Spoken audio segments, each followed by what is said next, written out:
we'll have a great time. So Okay.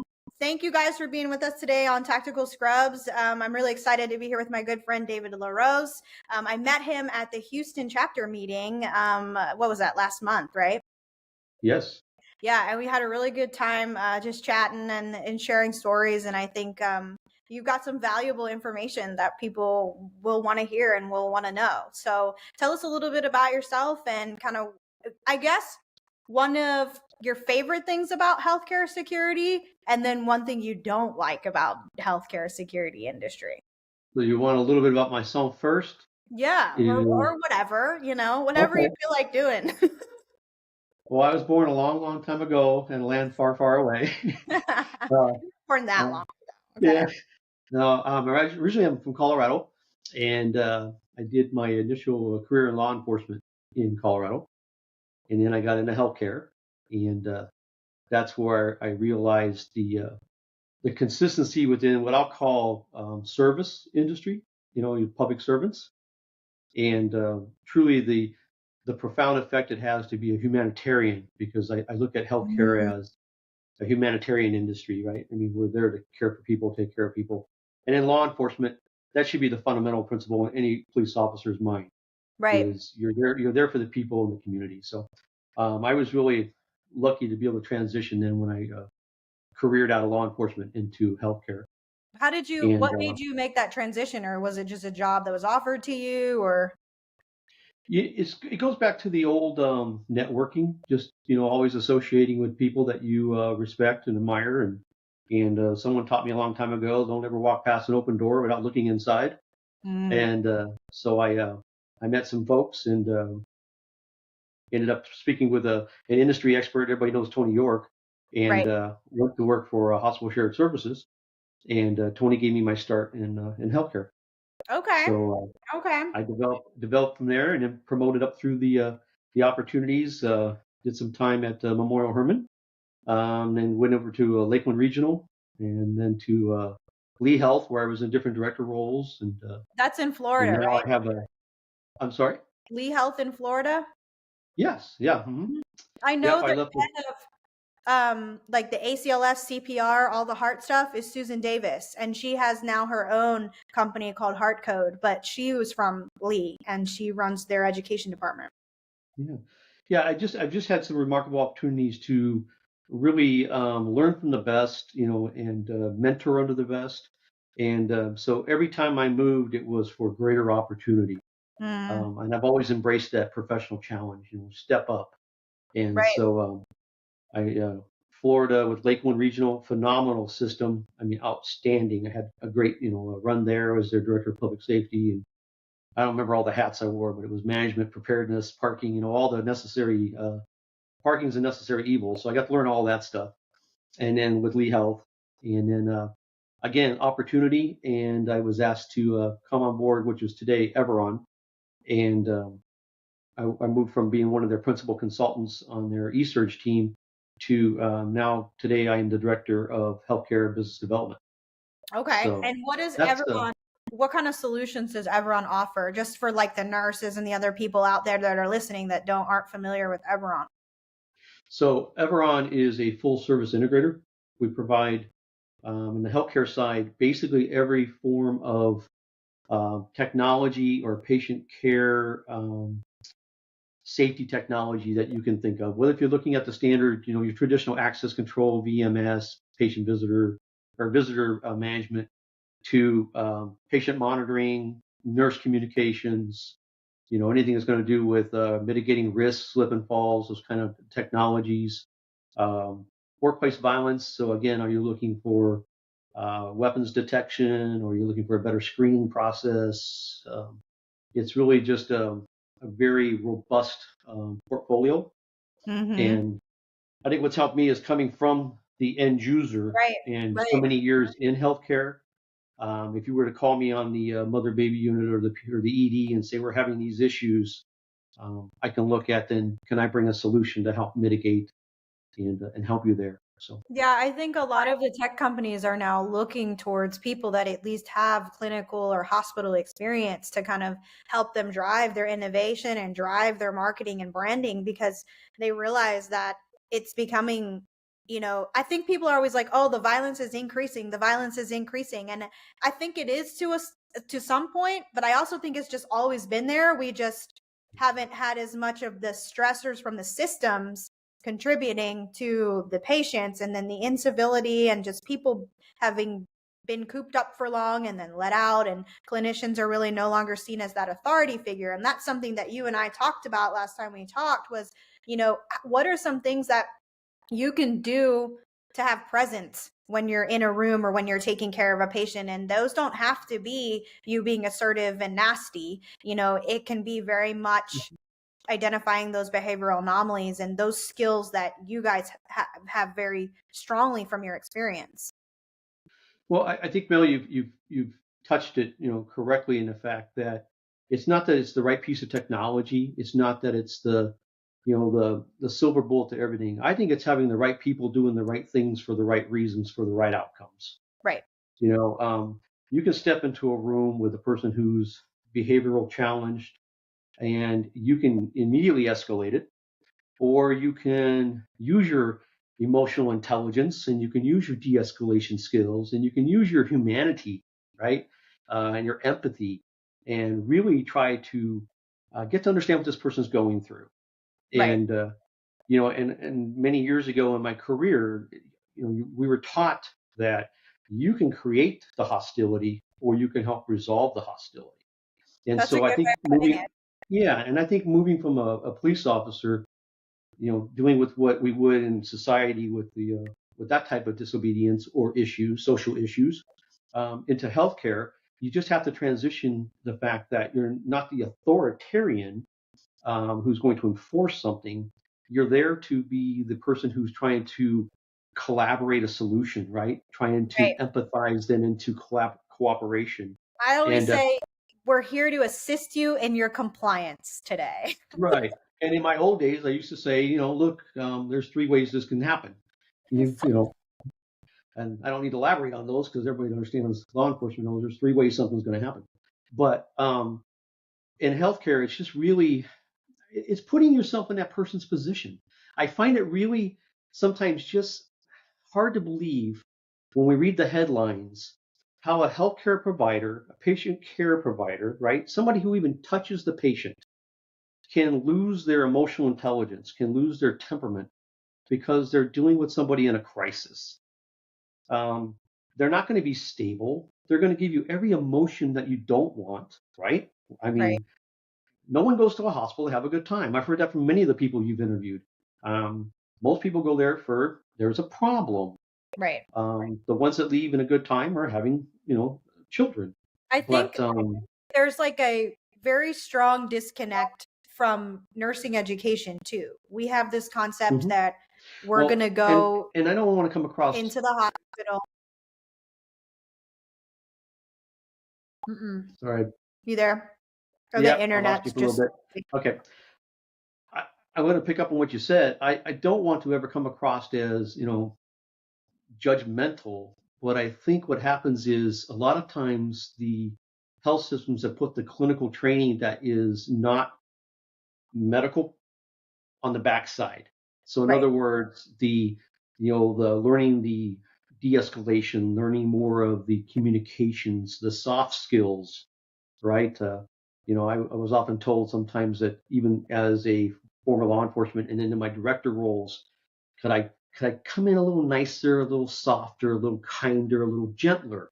And I remember this supervisor telling me that the VP I was working for, and I really looked at her and she said, "You don't understand, do you?" And I go, "No, because I'm a nice guy. I didn't say anything wrong. I was collaborative.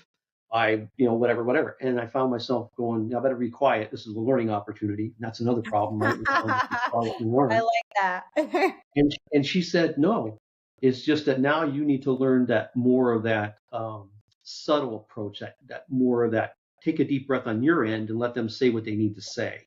Where Yeah. I was looking to solve their problem, and it was no, just be quiet. Just, Yeah, I think give a them. lot of times in healthcare, nurses are coming in and they've got this idea that they're going to help people and they're going to be wonderful and Mhm, nurses are heroes. And at home at the family dinner table, oh, my daughter's going to be a nurse. She's going to help people and everyone's so nice. And then you get there and the patients are really sick, and they're very addicted to different types of mhm, medications. And a lot of them have substance abuse disorders. A lot of them, because we don't have enough mental health resources in this country, they're really just hanging out for those purposes. So I think that a lot of times they aren't given the true picture. And because they're really afraid to tell nurses this, because we need so many nurses, they don't want them to realize that early. But I said, it's not about that. If you approach it from this approach, like I can have tactical empathy, I can be caring, and they need me there. They need new nurses, they need compassionate nurses. But how can I do it and still maintain my authority figure?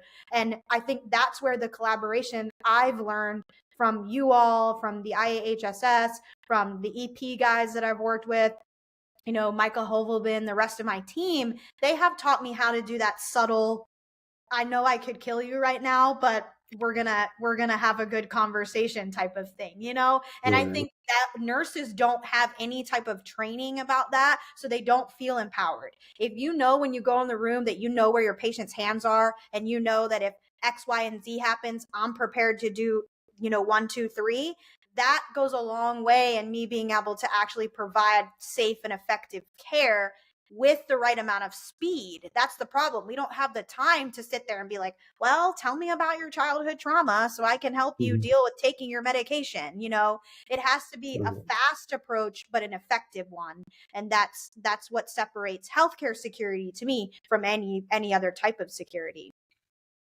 Well, I think everything you said is absolutely within the paradigm as you consider what's affecting healthcare.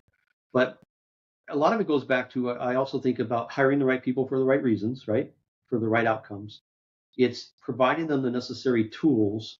Um, I know we always have to bring on an employee, and we're investing in the employee, and we try to tell them how much we spent on them in healthcare just to get them in front of the patient. But really, why don't you tell them about how you're investing in them to make them successful, Yeah. not because you cost us this much to onboard. I'm investing as your CEO or your CNO. I'm investing this amount of money in Mel because she has the emotional intelligence and the compassion and the humanity to be a caring, providing healthcare worker, right?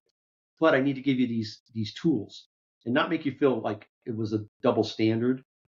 And part I of feel that like training, I a lot always of think the is training out there, you just hit it. A lot of the training feels like patronizing. Like, what could you have yes, done differently in this right, situation? Like, I right. want to help people. Like, I'm not going to work trying to be a bitch. Like, that's not what I do. But if you put me in a really stressed system and I don't have the skills to deal with my own emotions or space Hmm. to do that, then you're going to see the end result. And now we're here at the end result. So trying to fix things, like I just had a discussion with someone on LinkedIn today. They're like, well, there's not enough staffing because we were talking about that hospital in Oh, Seattle Seattle. Children's. Hmm. And they were talking about how, well, they need more staff. I'm like, they can't just procure staff. Like, if they could do that, they would be doing that. Like, they're not dumb. It's a Hmm. matter of the training that they need. And these patients are pediatric patients. So you've got a whole different spectrum Right. I that you mean, need to understand. you're dealing with children that haven't even completely emotionally developed or don't understand the a value system of respect and appreciation and culture and all that. So, what I was going to add to your comments is that's where I think it's also one of the things I always felt was necessary is I trained my security officers the same way I would train a clinical provider, a nurse, or a physician. So when you Yes. came to my workplace violence training, which you and I had discussed, the programs I had helped write and the ones you've done, um, not to treat them differently because the officer needs to be as in control with their emotions as the nurse does, but then they both need to be as competent and confident to physically engage as a team. Yeah. And I always looked at it as, if you can get in there and be self-aware of your surroundings, you have your conscious thoughts going on, what I need to do, how do I engage with this patient? And if they're violent, then you've already identified all those characteristics, you've already looked at all the triggering events, and you bring in the necessary, resources, right? But if you want to go in there as the one warrior and you said something wrong and you escalated it, at the debriefing, you got to take ownership of that. Right. And And I think a so, lot of times they don't even realize what they did was wrong because you're watching if I watch an older nurse, taller male deal with a patient, it's going to be way different than my approach as 4'11" mhm, female, 120 pounds soaking wet. Like I'm not going to have the same type of interaction with that gentleman, if it's a gentleman, that my colleague would have. And then mhm, I think there's something to be said for training people on having a way to approach people when I'm stressed and I'm emotional and I'm thinking about all the other things I have to do for my other 6 patients. Is there a standardized approach, just like CPR? You go in the room and someone's dead. What do? We start doing compressions and you yell for help. Like it should be the mhm. same type of systemized training. And then you build on that. You build on those core skills. Yes, and not only the training, but then your technologies, right? I think Right. everything goes together. I think Yes. having the right resources, the right technology solutions, the right mindset is that perfect, And triangle that's going to be spending the a solution. million dollars on training, you don't have Hmm. $1 million for a weapons detection system. So like Hmm. what is the thing that we have to give up? And that's where I was hearing from CEOs and directors, I have to give up one thing. We can try that next year. And I'm like, no, you have to do it all together. And then you Right. have to make it a recruitment and Hmm. retention event. Like, And it's partnering, right? It's partnering with the right resources, stakeholders at the health facility. Excuse me. My best stakeholder partners were the director of the emergency departments, were the directors of the women and children's pavilions or the mother and baby units. It was the behavioral health directors because we had the same consistent needs, but together we were more collaborative in bringing our solutions. right, And so I think a lot of times people just don't know what path to go down, how they go in and ask for, whether if it's training or if it's a technology resource, or they come in together as a cohesive team and they put a very good presentation together and they say, if you will take care of this, we can now deliver better patient quality outcomes, right? We can try to improve our patient care metrics. We can try to get whatever score they want on, if it's leapfrog right. or something else, or their HCAPS, or, hey, we're up for, why does everybody panic? I always think it was, everybody panics when all of a sudden they're up for their assessment, right? Isn't it Oh, Joint Commission's hilarious? coming. Yeah, Joint Commission's coming. Oh, BMV's coming. And, you should already be running 100%. You should already be running at your best every day.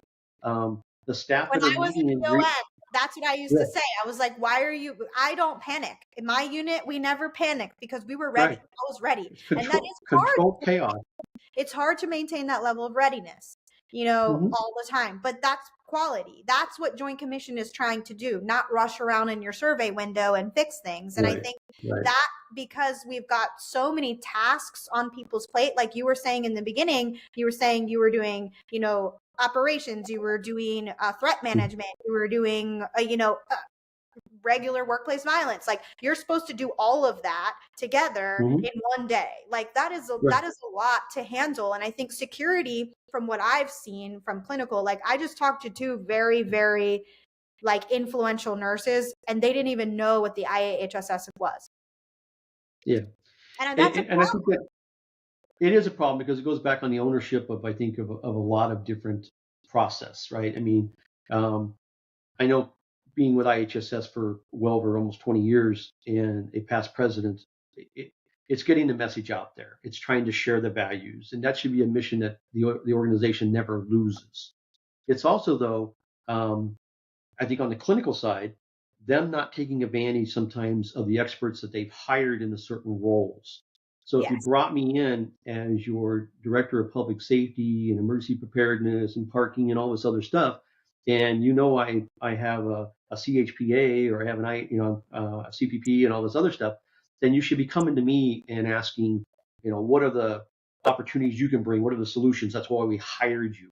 So, I always go back to having the right people doing the right things for the right reasons, for the right outcomes. Right. I mean, And if that's we're how I run my right. And that's how CEO, I run my team today. Hmm. Right. As CEO, if I'm the smartest person at the table, I'm at the wrong table. This is the wrong Hmm. table for me. I have made it an effort to surround myself with the best people that I could find because that's Right. who I knew was going to create the best solution. And I Right. think that's what organizations kind of get stuck in that silo. That hospital, I think it was the same Seattle Children's, they just enacted like a vote of incompetence in their CEO. So, Which like, is unfortunate. yeah, because it's Mhm. like he probably does have really good experience and expertise, but it's like you're trying to manage this situation. Mhm. And if you don't know what's out there and you don't know what's available, how do you get to that? And I think that's one of the beneficial portions of the IAHSS is that you guys have a strong network. You're sharing information. I've had gentlemen Mhm. just pick up the phone and call me and be like, "What do you think about a zero tolerance policy?" And I'm like, "That's ridiculous. Like, that's stupid. It's and they're Right. like, the security director was like, "That's what I was thinking, Mel, but no one will listen to me because the hospital next Mhm. door did it." I'm like, "I will write you a letter of support. I will send you some Mhm. data. Like, what do you Right. need? I will support you." You Yeah, but a know? wrong message is still going to be a wrong message, right? It doesn't matter how many times you want to color it, change the name, or whatever. And again, I think it always goes back to getting away from that me syndrome and the I syndrome.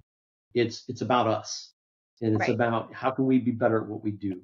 And so, I really, whenever I was either interviewing for the position or I was, fortunate to be awarded the position, I really tried to engage not only with my team but within those stakeholders because I don't have to know everything about everything. I mean, Who did you find to be like most valuable other than clinical?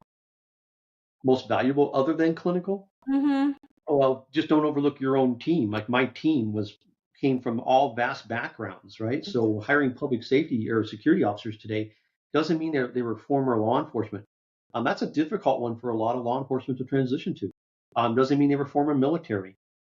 It meant they may have been coming from the hospitality system where they came, from working for, say, a large hotel chain where they worked the front desk forever, but they had great communication skills. Or they happen to be a school teacher who's tired of teaching school and now wants and it's like, well, you want to be a security officer? Well, they just had a passion for wanting to help.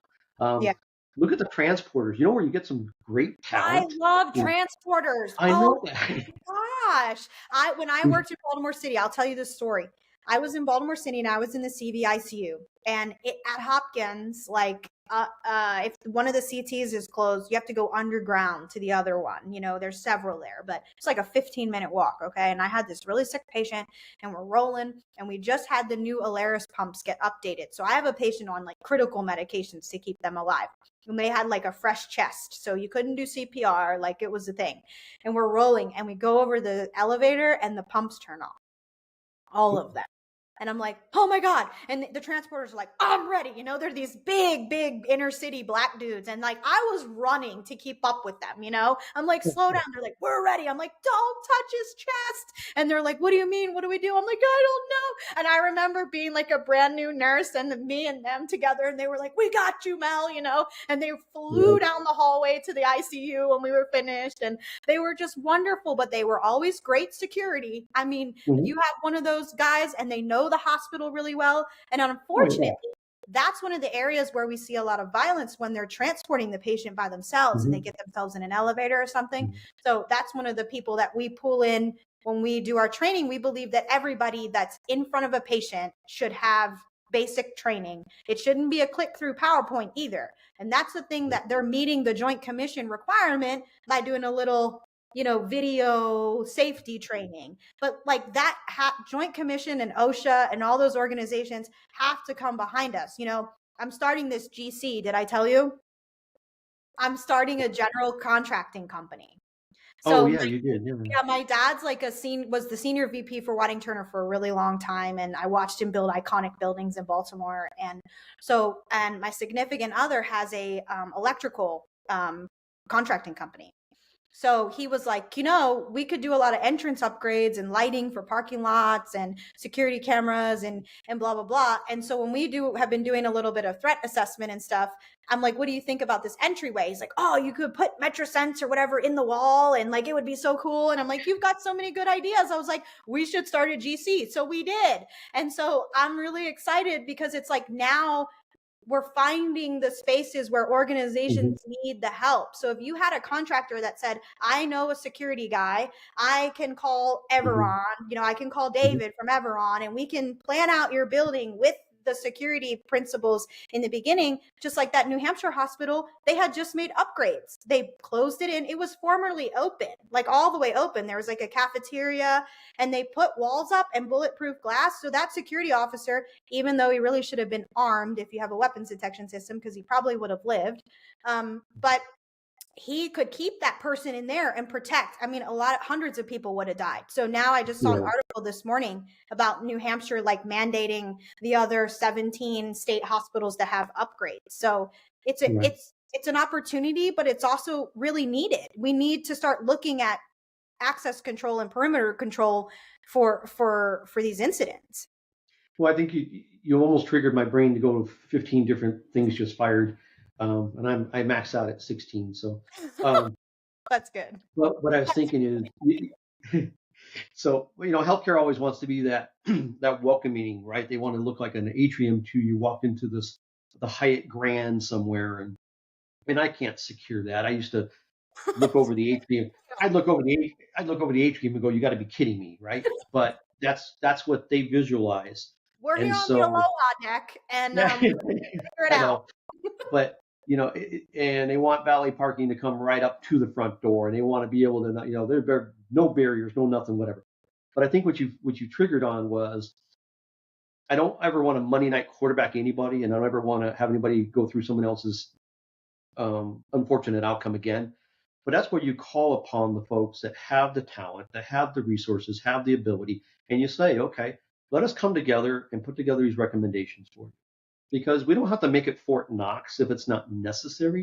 That's where all the your pre-evaluate when you come in and do your risk assessments and you do your pre-evaluation walks and your septet designs and things like that. But you sit down and you talk about who are your customers first? What's your clientele? What's your community? Because sure you want to keep your culture and your community standards, but it's not to be. It's like today. It's so hard to say the right things for the right reasons because people go, you can't use that word anymore. Well, welcome to Um, Social Scrubs, where we say whatever the hell we want because that's who I well, am. I'm like, But what I'm saying is, if you are in a crime notorious neighborhood and you have all of your just criminal stats and you have your map index and everything, and you're in a violent area, then we probably want to target harden you more than we would if you happen to be in some nice community area that's kind of in a 40 or 55 and plus retirement area. I mean, you have to look at all the data first, right? And right. that's where you call in those stakeholders and you say, well, Mel, you've worked here for 20 years. What's the worst thing you've ever encountered? Oh, Yeah. well, what's the most common things that you encounter? And you really have to do those assessments. And so that's where I pride myself if we're talking to another health system and they're having some issues. But a lot of times it's just what you thought was going to be the initial meeting never turned out to that initial presentation. It was more of a discussion. It was more of just coffee and conversation Well, if because I it was helps. on an organization, I had someone like you on the other end, you're a wealth of, I would be asking you any question that I could think of, while I had your time and attention because you're just a wealth of information, you Well, know? but and it's not. I just have as I tell everybody, even when I was a commander on the street or to today, I just have um, the blessing to be the leader, but the talent's really within the team, right? So if I get to speak on the team's behalf, I accept the acclimates and the thank yous for the team. Right. Um, like you were saying before, I don't need to know everything about everything. I've experienced things, they've experienced things, but we come together as a cohesive team, we're pretty good. Right. And if we can sit down and have conversation, and I think that's where we get lost in these virtual meetings anymore. It's hey, it's got to start at 101, and by then we're done at 159 because I got another thing to go to, and we can't talk. We can't sit there and have coffee and some of the best things I ever got resolved were having coffee and cookies and milk and cookies and stuff like that in a boardroom and talking about okay, what had you bring me here today? Yeah. What is going on? Yeah, I think that Please.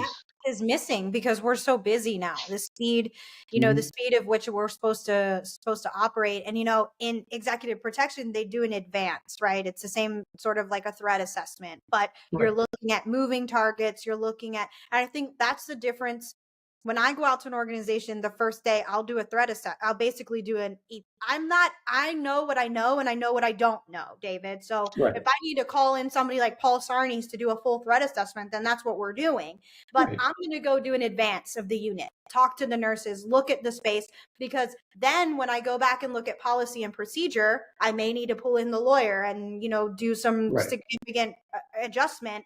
But I'm going to go and train based on your policy and procedure, and then the layout of the actual rooms and the hallways and the way that you deliver care. Because if I need to get out of Dodge and my room's set up like an L, how do I do that? And how do I train for that? And that's the part that makes tailored and clinical train. That has to be part of clinical training when nurses get there, because they don't know. It doesn't work. The room. You can sit in a classroom or watch a PowerPoint, but that's nothing when you're out there having an emotional response to, oh my gosh, this is happening to me and I don't know what to do. So you have to really train and drill on that. And that's where security becomes really beneficial, because there are times when we're just sort of standing around watching this, challenging behavior patient, or like, what are we doing? But those are times where security can come in and be like, all right, what would happen if the patient did this? Say that patient now decides to take that call bell and decide that it's going to be a weapon. What are you going to do? And that's an opportunity where security can really establish themselves as the professionals that they are, because they are. Like, if you talk to my co-founder, Dela Cruz, who does bedside security, but he also does EP, he's the one innovating, coming up with the solutions based on what he sees from the nurse. And there's been many times where he's had to go in the room and just by his presence demanding, changes the outcome of the situation, because he has presence as a male and someone that's trained to mitigate. A lot of times I need a break. I'm a female. 90% of nurses are females. We are emotional fucking creatures. And so for us to try and calm that shit down enough to be like, okay, I can handle Joe Blow over here who just masturbated to me, that's a real big problem. You're expecting a lot from someone. And sometimes we need that male counterpart to kind of step in and be like, go have a cough, go chill yourself out, come back, and we'll deal with this in the standardized approach that we have learned to deal with it.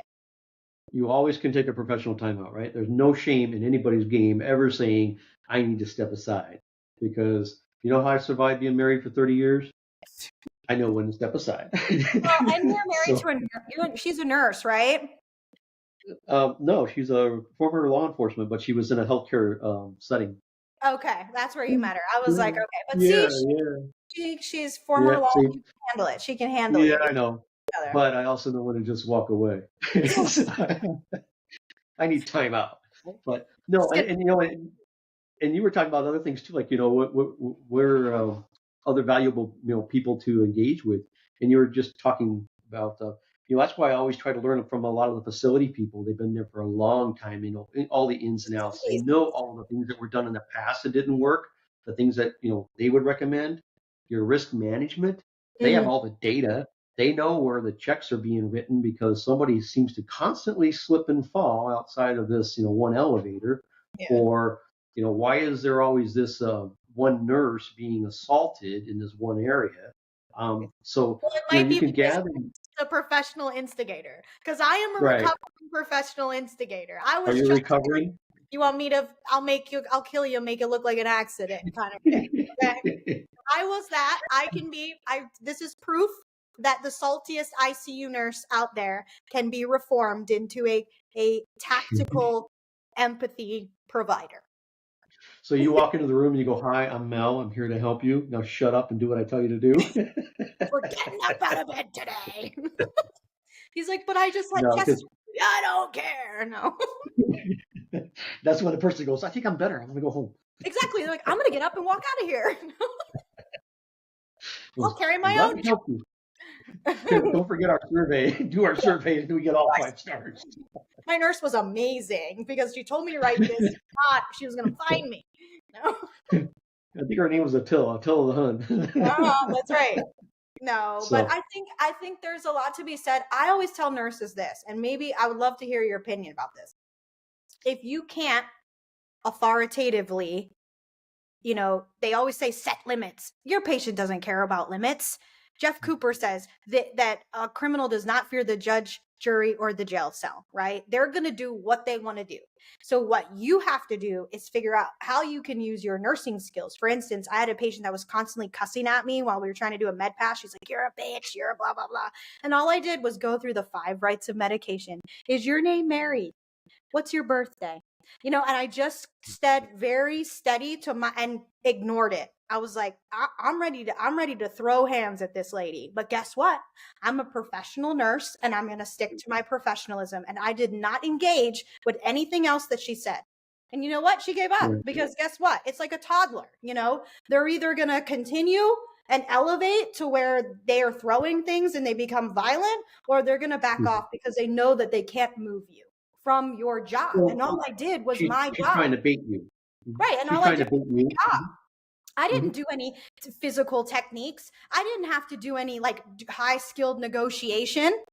I just did my job to the best of my ability, and doing my best is always good enough. And I think if we can teach nurses, then teach security what the nurse's role is truly, and teach the nurse what security's role is, because that does change based on hospitals. They're not expecting, Captain whoever to jump in and wrestle the guy if that's not what Captain whoever can do. So we have to understand roles and responsibilities and then follow the policies that are in place and have those back us up. And if we need to modify policy, then we find somebody and find an expert to help us do that. But I think you also, again, that's why I go back to the collaborative training. I shouldn't be training just security officers. There should be clinical staff in the same class. They should be partnered to work together. I always found that more beneficial too, because when you show up, well, if they show up, but again, then you show up to the you have to go back to you got to go back to accountability then, right? You don't make them think that training's not a negative and it's not a punishment. Sorry you had to come in on your normal day off, but this is a very important tool that we need to learn. And I lived it for all those years. You always had training on your day off. Well, that's just how it rotated. But at the end of the day, is if I'm partnering with Mel, and now Mel knows, hey, we kind of got to have a little collegiate time here in training. When we work together, we already kind of know each other, right? And it's not this stranger coming in and me telling you, why don't you step aside? I'll take this. It's maybe me walking in and you go, would you take that? Because I already know that you don't have a standard approach, when security walks up, they don't know where you're at.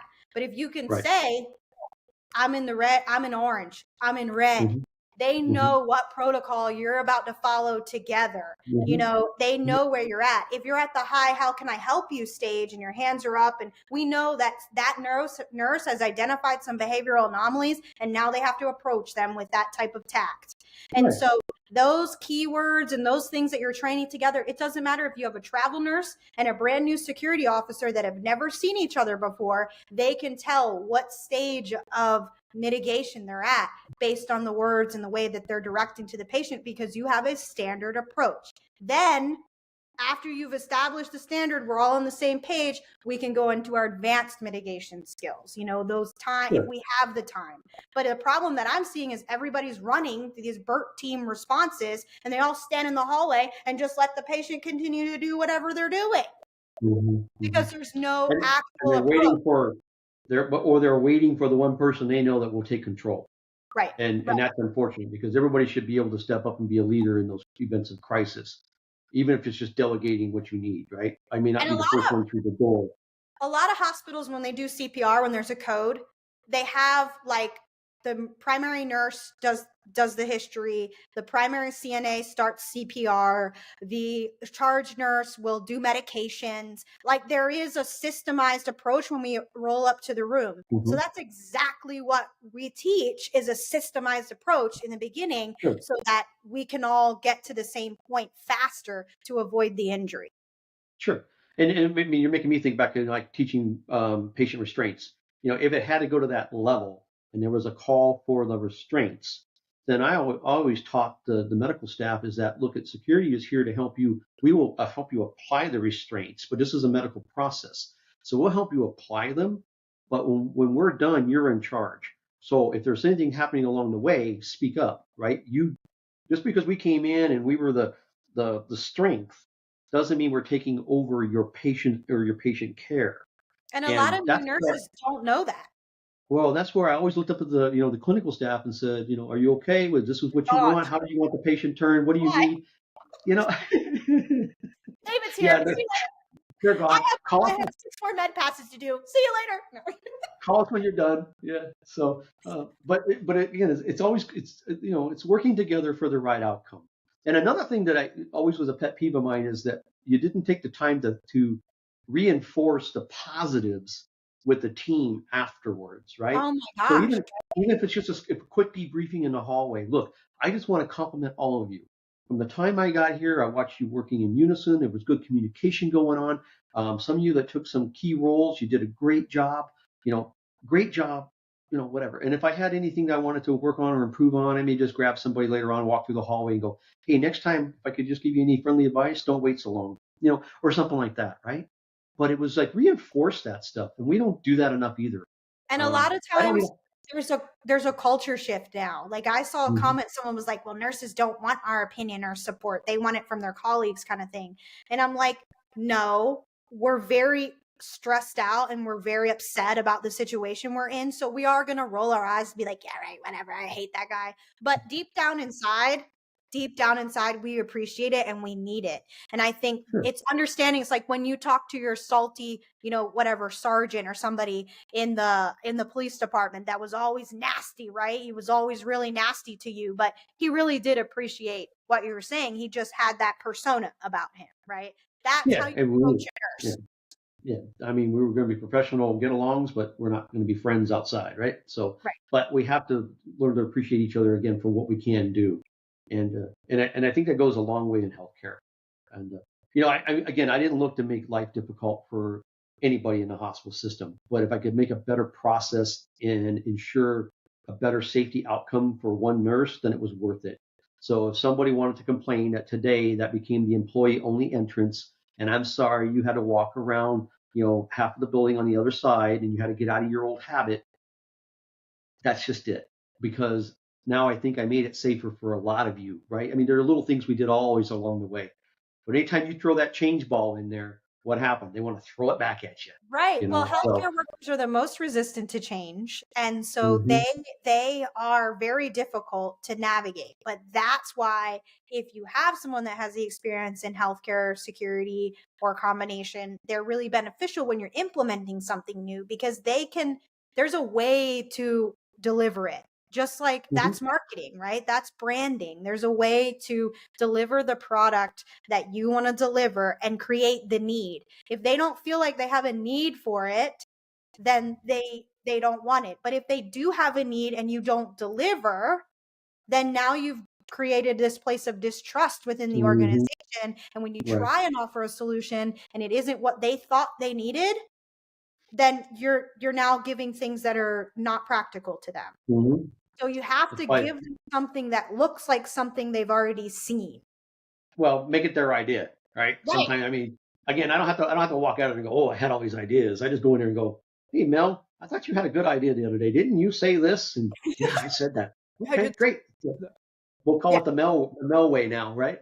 But right. it's just sometimes just knowing how to manage up or manage out. Um, I know this is easy to say when it's not a stressful situation happening, but it really is. It's just getting to learn how to best communicate within the organization. Yeah. And you do get that reputation, or you'll get a positive persona that people will go, that's a good person, that's a good nurse, that's a good security officer, because they take the time to do what? To listen. And yes, they can engage. Don't cross her, wrong, right? But when she walks in, you can probably step back and give her some space because she's going to de-escalate it.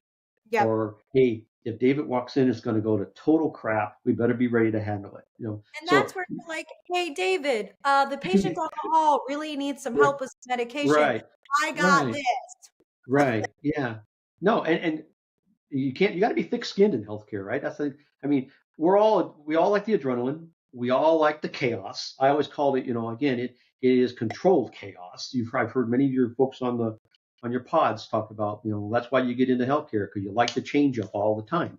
You could be having the most quiet day, and all of a sudden all the alarms and whistles and bells went off, and it's like you got to be kidding me, or whatever's going to happen. But it's the folks that you have doing the jobs. It's taking care of your staff. It's taking care of ensuring we give them the right tools, the right technology. We give them the right procedures, and you support them. And so that's why, like I said, I told you, I always thank my team. Hey, things are going good. You guys are making it happen. Thank you. Or hey, things are going a little rough right now. We need to make some change ups. Let's all get together because I want to hear your opinions. Right, Right? right. Because you're the one experiencing it. Why do you have a behavioral health room right in the middle of an open ED hallway? Well, let's talk about maybe we need to restructure something. Or I know that's what. We'll just keep him right here, so we can keep an eye on him, You're right. and he can Right keep in an the eye on all middle, of us.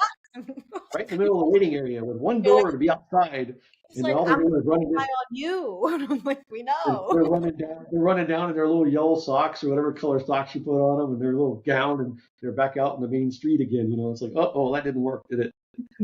I love So, when they're like watching, and they're like, I used to have this one psych patient that came in all the time at a place that I worked, and he would stand in the hallway and he would write down all the blood pressures for the aides. He would be like, oh, 120 over 75. He'd be like, that person needs blood pressure medicine. And he knew what to do. He was like the intensivist by the end of his day. I was like, I would hire you. You want a job? But he would stand there and be like, a person with a red shirt just walked by 20 minutes ago. And I'm like, okay, thank you. Thank you. we need to calm down a little bit. We would stand right on the edge because we're like, you cannot come out of the room. He's like, okay. So we would wheel everything over to the edge of the room and he would sit there and he would watch everything. But again, that was your way of calming him and controlling him and playing to his positive side, right? Yes. Because we all had the repeat patients, the frequent flyers that you knew what their triggering events were, and if you went in and just gave them the trigger, boom, there it goes. So, and I think there's something to be said for when you get report on that patient, on the top of your report sheet, it says behavioral triggers are, and you list them. And nobody's doing that. Like how that's not hard. And then security rounding. LaRose tells me all the time, the most beneficial thing that he does is round frequently and often. People are like, you're here again? He's like, yeah, but I'm here if you need me. And they always call him. They're like, LaRose, we need you. And he catches things before it becomes a problem. That's like directors. It's not my philosophy or practice, but I did not sit behind my desk in my nice safe office 8-hour shifts. If I could get out of my office 7.5 hours of those 8 hours, I was walking the floors. Me too. Because again, I wanted to walk by and have you see me on your floor, but I'm the director, and you're going, wow, the director's walking the floor. And who responded to the call for assistance? The director did, because I'm no different. I'm part of the team, and if I can see it and experience it, maybe I can help make it better. And I think there's a lot of opportunity for coaching. I love when I'm on location and there's like a BERT response called, I just stand there and I watch. And I'm like, let me see how this goes. And they're like, well, what do you think, Mel? I'm like, no, I want you guys to do this like I'm not even here.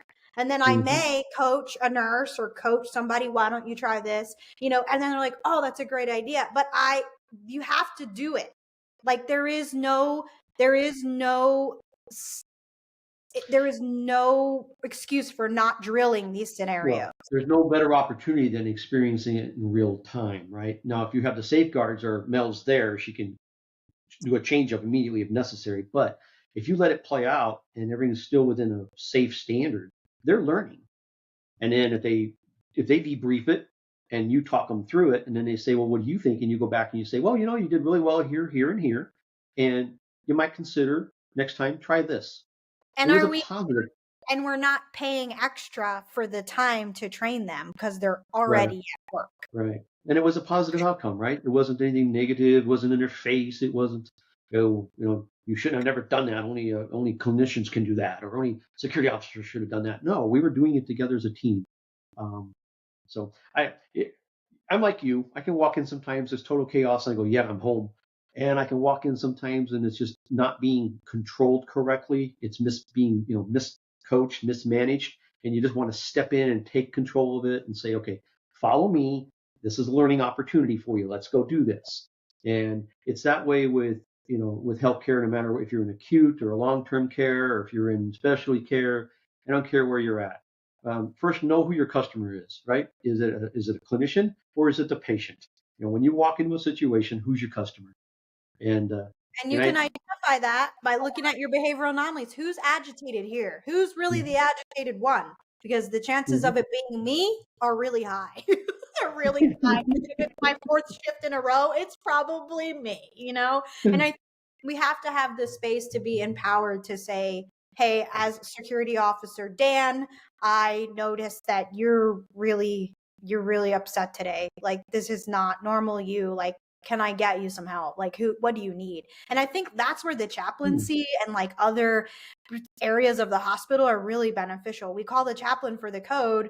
We call security for the code. We call, what are they doing in that time? Are they able to use their authority figure as a God type figure too, to help mitigate the situation? And are they able to be there as a resource for the staff? And I think that there's something to be said for utilizing the current things that you have within this facility, but having someone to help you figure out how to utilize them properly is important. Everybody had a role. I don't care what your job description is or job title is. Everybody's got a role in some event, right? And it may not be the one that you were hired for, but you have a role in it. And again, some of the best support I ever had came from housekeeping, or came from the person delivering the medication supplies, the pharmacy tech or whatever, because they just happen to be in the wrong place at the wrong time and they help me out. And those EVS workers, they hear everything and they know everything. You're gonna have a violent family member. Your EVS is like, I knew that. They'll tell you how many patients are what. Crazy, They're like, that guy crazy, That guy's got 12 guests in the room. They can only have 2, and now they just brought in all kinds of pizzas behind the nurse's back. Yeah, but they're hearing the conversations. A lot of them are Spanish speaking. If you have a high Spanish speaking population and you don't have high Spanish speaking staff, they can be listening or observing for certain things that may be particular. Maybe they find a weapon in the room while they're cleaning. They might.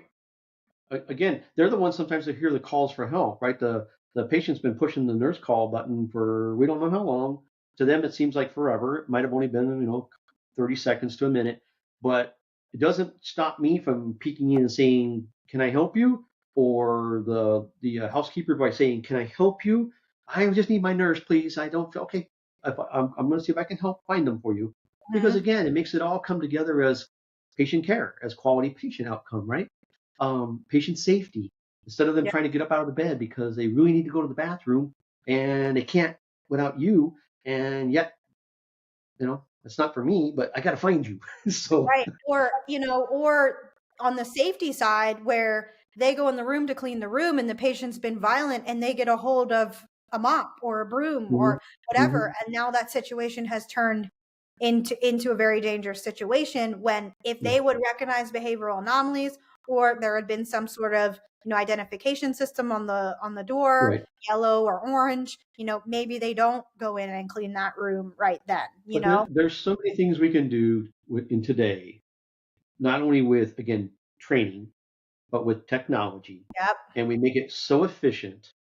And then when you see or you hear of a bad outcome and you step back and go, why didn't they have that? Why didn't they do this? Well, was it a standard industry practice? And if it's a standard industry practice and you're not on board, you're just waiting for the bad outcome, right? Well, and now these nurses are suing. People are suing their hospital because they're knowing that those click-through PowerPoints are just not enough training, or that they're finding out that the hospital next door has Everon or has a weapons detection system. And they're like, why don't we have that? So I think hospitals, in order to protect their brands and to hire nurses, retain nurses, same with security, we can't fix pay. We can't fix staffing. We can't fix systems issues. I can't fix insurance. I can't do any of that. All I can focus on is giving them the best tools that they can physically learn and their own hands to be able to protect themselves. I think the best integrated technology. to do your job, right? Having the You need the budget for best, tech is really important. but you have to have it. You need a nurse call system you can depend on. You need RTLS that you can depend on, right? You need a visitor management solution in the very beginning that may have already screened that someone's there as a repeat violent patient because you Yeah, flagged them, right. or this person has a restraining order and shouldn't be going up to the mother baby unit. So, it's doing that needs assessment and starting from outside, working our way in, pulling in all the stakeholders, taking advantage of everybody's experience, everybody's opinion. And then at the end, the people that make the decisions have to make the right decisions for the right reasons. As a CEO, I would feel like of a hospital, it's a very daunting task. Where do you suggest, like, if I'm developing a workplace violence program, or I just had a say for instance, you're the CEO at or you're talking to the CEO from Seattle Children's about everything that's happening. What would be your advice to like the first step? To me, it would be get everybody in one room together and let's have beginning the conversations about who we need in the room and what are the things that we need to start talking about. Well, I think what you just said was, where do we begin? Let's step back now and debrief what just happened, because do we have practice and policy in place that we didn't follow, right? So that's shame on us. Or as we debrief this, is there something missing that was a key component that now we've identified? And so that's what I'd be looking for. Was it a training? Was it a technology? It's more of, you're the person in there. I always looked at my position as the conductor of the orchestra, right? Right. I need first string players in every chair to be the best. I just have the pleasure of being the one that's bringing it all together. So the CEO should be able to say, let's debrief this. Tell me what happened. Tell me what happened. What do you know? What do you know? What do you know? And sitting back there, just letting it all kind of resonate. And then going back and saying, don't we have policy? Don't we have procedure? Did we follow it? Do we need to amend it? Did we not follow it? Do we need to follow it? Do we need to retrain it? I think there's so much that goes on, and that's the daunting part of those debriefings, and then coming out with a needs assessment, and then coming in finally with, what did we now do to amend that, and then go back and do another assessment later Again on.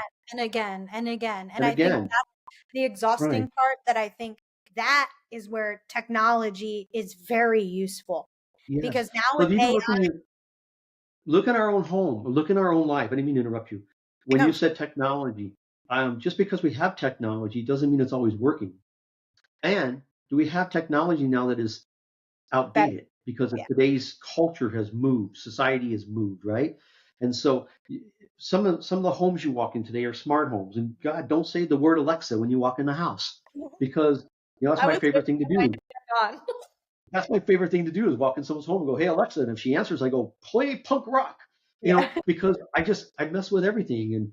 And but think about, is what we have in place an enterprise solution that's going to grow with the organization, or did somebody just grab a shiny object 2 years ago and plugged it in, and now Right. it's not even working, or it's not going to work? So And I that's think part of that debrief we were talking about. from a cost perspective, right? Because we've got a lot of, as you know, there's a lot of hospitals where security's budget is nil, right? They can barely operate with what they've got. So for those situations, I think it's not only finding ways in which we can incorporate different revenue streams or different channels of revenue. So whether you're going to do clinical education, can we build clinical education for the time that we're doing security education? Can we offer a CE? Can we do, different things as far as facility upgrades and include that with facility? If we're going to make structural upgrades and that's in our budget, are we going to consider that? Are we going to apply for grants and see if we can get some grants and do some research? And there's a lot of opportunities to look at different ways to fund it. But if you don't have funding, look at what you've got and contact those people and see where their upgrades are at, because there's a lot of companies now that have older tech solutions that are starting to upgrade their solutions too. So there's a capability to see what you need, where the gaps are, and then fill those gaps in as you can. And I think there's a lot to be said for foundations. A lot of these Oh foundations yeah. and hospitals have money and they're willing to support. There's a lot to be said for, Mhm. if you can offer the training at a low cost, then you're developing other things like the tech and like things like Everon that are coming in as a holistic solution. And I Mhm. think a lot of times security directors just don't have the time to go out and look for all this stuff, and they can meet with 20 different salespeople, but ultimately they're not clinicians. So I think that's what makes you beneficial, is that you have the experience as well as representing a company and can kind of speak to whether it's even a good fit for Right. that organization. I appreciate the compliment, but at the end of the day, too, it's just even as a security director, yes, I was focused and busy on a lot of things, but that's where you build those relationships. That's where you join those organizations. That's where you built that network of, hey, I know now if I have a question regarding this, I'm going to call Mel because, hey, if I have a question regarding this, Mel's going to tell you to call David because David lived it, owned Right. it, survived it, moved on from it, right? And I can have a conversation. It doesn't mean that it's going to be that I'm going to be your solution, but I have no problem picking up the phone with someone and saying, sure, what's going on? Maybe there's something I can do for you, or I can direct you now to somebody who that's their solution, right? That's their Right. competency. And oh, you need training. Let me put you in touch with Mel. See that kind of thing. So Yeah. I think it behooves us as the professionals to constantly be the influencers, to constantly be the networkers. And even if you go to an event and you're just sitting in the audience, like when I sat through your presentation, um, listening to your lifelong experiences and your outcomes makes me better because I could either relate to something and you reinforced it, or I learned something that'll make me better. Right. And so Right. I really, really encourage everyone, don't sit behind the desk. I know that I can look right here and there's probably 18 emails that hit since you and I have been talking. I'll get to that, right? My boss probably will hear me someday say, I'll get to that, and it was one of his. But what I'm getting what I'm getting at is you got to focus on what's important right now. And you have to be able to say, hey, I have resources, I have a network, I have colleagues. I can if every time I mention the name Martin Green, he owes me $5. Hey Martin, how you doing? That's 10. I want US, not Canadian. Um, Martin would say the same thing about you though. He'd be like, Oh, David owes no, me. I know, but you understand that these are friendships that have turned into lifelong friendships Oh that yeah. have turned into complete support. So if it's me reaching out to Paul Sarnisi, as you just mentioned, or it's me reaching out to Ben or Martin or Bonnie, I mean I don't want to say names because I'll forget all these names, but none of us, because of our roles, whether we were end users, we're manufacturers, vendors, integrators, whatever you want to call us, take it personal if competition calls each other, right? Because it's David calling Mel and saying, Mel, I'm stuck in this. What would you do? Yep. And so I think that's a problem we have today.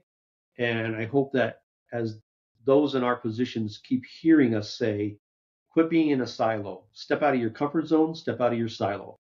Because the ultimate goal is to provide a safe care environment for what? Staff, patients, and guests, right? Yep. So you can't do it as a one lone ranger. I don't care if you're male or female. I don't care if you're type A, type B personalities. I don't care if you can't do it by yourself. Right. So I think that's really the benefit I found from the IAHSS, and people like Eric, people who are well known in the industry, who are always happy to help me, or always happy to give advice, or always happy to comment, or just because I don't know what I don't know. But there are people that know less than me. And so it's kind of like I'm trying to get this information to those that need it and that can advocate for the solutions that they need. If every nurse knows about Evron, or every nurse knows about a weapons detection system or Byte Pro or whatever the thing is that we're talking about, then they can say to the organization, this happened, here's a practical solution to what mhm. to what we need. Exactly. So again, anybody that listens to the podcast, have questions, please reach out, give me a holler. Yeah, how do we I mean, touch with we need to get in touch with well, you, Dave. I'm on LinkedIn like you are, so you can either hit me that way or you can hit me at my email at work is my name, David LaRose at it's still at adt.com. Okay. We're ever on, and or they can reach you and either way or vice versa. But I'm happy if I get those those communications come through IHSS. You can find us there, reach us that way. But please reach out because sometimes it's nice to put the email aside and help out a friend or a colleague or an up and coming star, right? Because it's always neat to get invited back somewhere where you were at one time and you left and then you went back and saw where someone else took it. And it's Yeah. like, wow, I never thought of that. Or wow, I put in this level and Corbin you posted about that the other day. Was that him that posted that like 3 guys that he had trained had now are running mhm. organizations, and he was just so proud. And Yep. I used to feel that way as a nurse, but there's nobody left. So all the new all the nurses are gone, or I would say that. But yeah, we've all flown the coop to do different things. But well, it was a Right. pleasure talking to you today and catching up with you today. And I look forward to getting together again soon, and hopefully Absolutely. we can do some exciting projects. We're about to publish a textbook. Okay. So I am going to have all the greatest people submit little interviews and little comments about things. So I would be honored if you would be in that. I think that if we can start with nursing education and provide the first workplace violence reduction textbook, and we can Mhm. cover not only techniques but the current state, and maybe even technology solutions that are available. I can remember reading in my renal med surge textbook about dialysis machines, and then actually running one day. So I think it was Mhm. helpful, and I think that it'll do a lot in the space to empower those nurses and make them feel comfortable in dealing with what they're dealing with, and then help them to collaborate with security. If we can have a streamlined approach, if you're coming out of school and you know what a security officer does and what they don't, and how to talk Mhm. to them and how to deliver information quickly, then we've eliminated 50% of the issues that we're having. Because they don't teach security in nursing school. Right. See, that's why. So, no, I'd be honored to help, and I would look forward to that. So please let me know when I can help you, and I would be honored. Um, Awesome. it's been Awesome. an Well, absolute pleasure. Thanks for taking me away from all the emails, and don't I blame it on learned me something. because I can get your emails in. I learn more every time I talk with you, so I really appreciate it. You too. We'll talk again soon. Thank you so much. All right, Mel, you take care. Happy holidays. Bye.